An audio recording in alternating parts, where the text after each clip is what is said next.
नमस्कार, मी डॉक्टर मच्छिंद्र बांगर महाराष्ट्रातील देशातील हवामान परिस्थिती संदर्भात ताजा अंदाज देणार आहे. आपण बघतो उत्तर भारतातील WD पुढे सरकला आहे. त्यामुळे सध्या उपग्रही छायाचित्रामध्ये पूर्व भारताकडे पावसाचा तरण सरकताना दिसते. आपण बघतो की आज 9 तारखेला WDचा प्रभाव कमी झाला असून पूर्व भारताकडे वातावरण सरकलं आहे. दक्षिण भारतात उष्णता प्रभावी ठरते. उत्तर भारतात हलका WD सक्रिय आहे. पावसाचं वातावरण हे 10 तारखेला केवळ मर्यादित राज्यांमध्ये असणार आहे. कोस्टल भागामध्ये उष्णतामान दमट होण्याची शक्यता आहे. पावसाचं प्रमाण कमी होऊन उष्णतामान 11 तारखेपासून वाढेल. खास करून किनारपट्टी भागामध्ये असा प्राथमिक अंदाज आहे. 12 तारखेलाही पावसाचं प्रमाण देशातील कमी होत आहे. उष्णतामान मात्र वाढण्याची शक्यता काही राज्यांमध्ये. 13 तारखेला देखील तीच परिस्थिती आहे. जवळपास 14 तारखेपर्यंत पावसाचा अंदाज नाही. गेल्या 48 तासामध्ये जो पाऊस झालेला आहे देशामध्ये, यामध्ये आपण बघतो की साधारण या मुख्य भागामध्ये सर्वाधिक पावसाच्या ॲक्टिव्हिटीज घडलेल्या आहेत. पूर्व गुजरातचा भाग असेल किंवा या ठिकाणी पूर्व भारताच्या बऱ्याच भागात देखील पावसाचं प्रमाण अधिक होतं.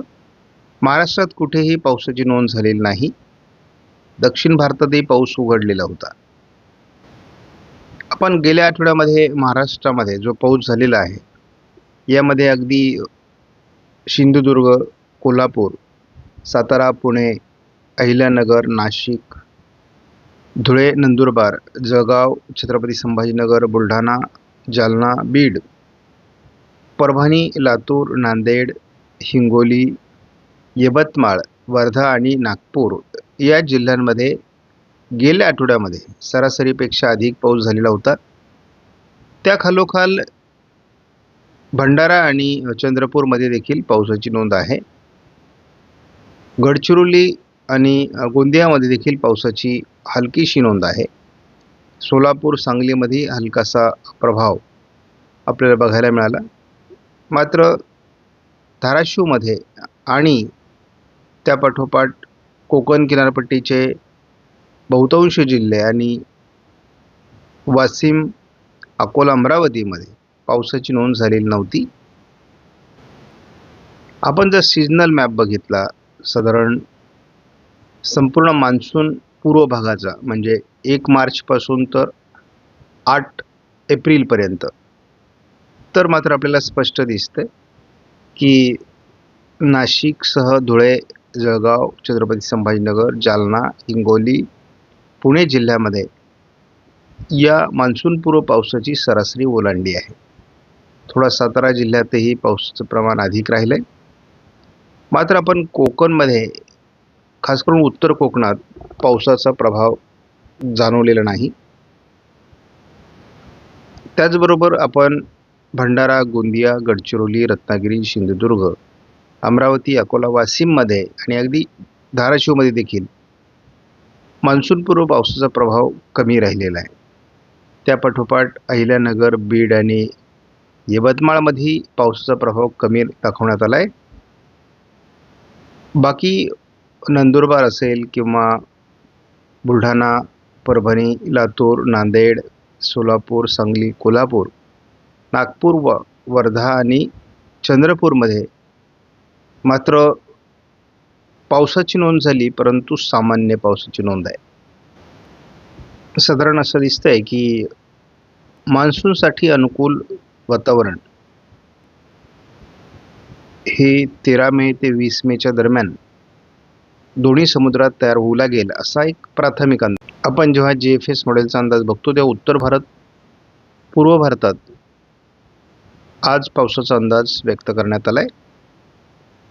हा प्रभाव पूर्व भारताकडे सरकतोय आणि जवळपास पुढे काही दिवस पावसाचं प्रमाण भारतामध्ये कमी होणार आहे.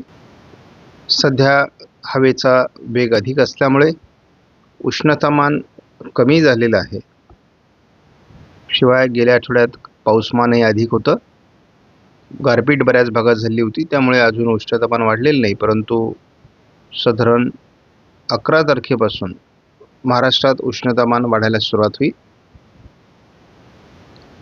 आणि 40शी पार तापमान हे अनेक राज्यांमध्ये 12 तारखेपासून जाईल असा अंदाज आहे. 42 अंशाचा टप्पा महाराष्ट्रामध्ये विदर्भातून 13 तारखेला होण्याची शक्यता आहे. हा मराठवाडा विदर्भ असा राहण्याची शक्यता आहे. त्यामुळे अधिक तापमान हे महाराष्ट्रामध्ये राहण्याची शक्यता आहे. आपण GFS मॉडेलनुसार जर पुढील 5 दिवसाचा अंदाज बघितला तर महाराष्ट्रामध्ये पावसाची शक्यता नाही. हाच अंदाज आपण जेव्हा ECMWFच्या IFS मॉडेलनुसार बघतो तेव्हा थोडी ढगाळ परिस्थिती उत्तर कोकणामध्ये राहण्याची शक्यता आहे.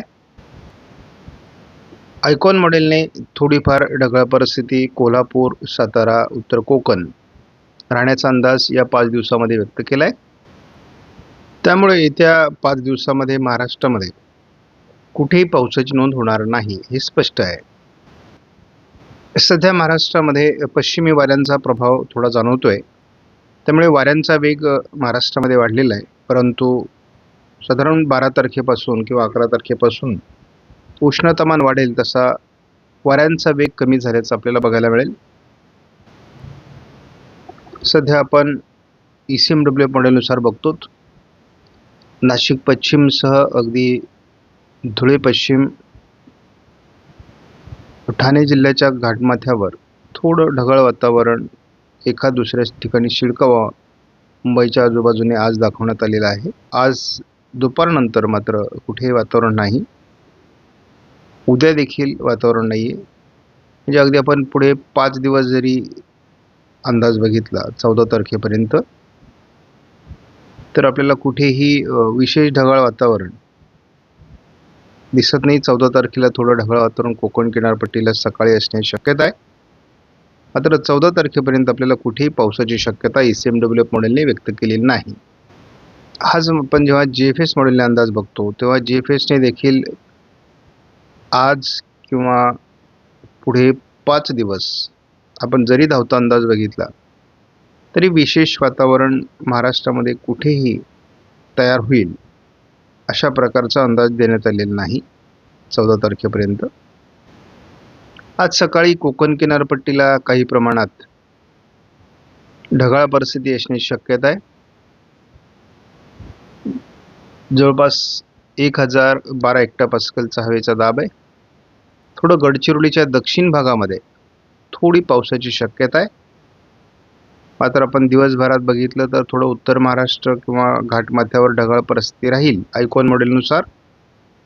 परंतु पुढे 5 दिवस आपण जरी धावता अंदाज बघितला तर थोडं कोल्हापूर, सिंधुदुर्ग भागात थोडी ढगाळ परिस्थिती आयकॉन मॉडेलने दाखवली आहे. परंतु विशेष पावसाची नोंद महाराष्ट्रात कुठे होईल असं वाटत नाही. मात्र 14 तारखेला थोडं कोल्हापूरच्या दक्षिणी भागात वातावरणाची शक्यता आहे. आता आपण जर पुढचा अंदाज बघायचं ठरवलं तर कोल्हापूर, सोलापूर, सांगलीच्या काही भागात 15 तारखेनंतर थोडं वातावरण निर्मितीची शक्यता आहे. आता पावसाचं वातावरण भारतातलं कमी झालं आहे आणि उष्णतामान 11 तारखेनंतर वाढायला सुरुवात होईल असा एक प्राथमिक अंदाज आहे. त्यामुळे फार चिंता करण्यासारखी सध्या परिस्थिती नाही. आपणास व्हिडिओमधील माहिती महत्त्वपूर्ण वाटल्यास लाईक करा, शेअर करा, चॅनलला सबस्क्राईब करा. धन्यवाद. जय हिंद, जय महाराष्ट्र, जय बळीराजा.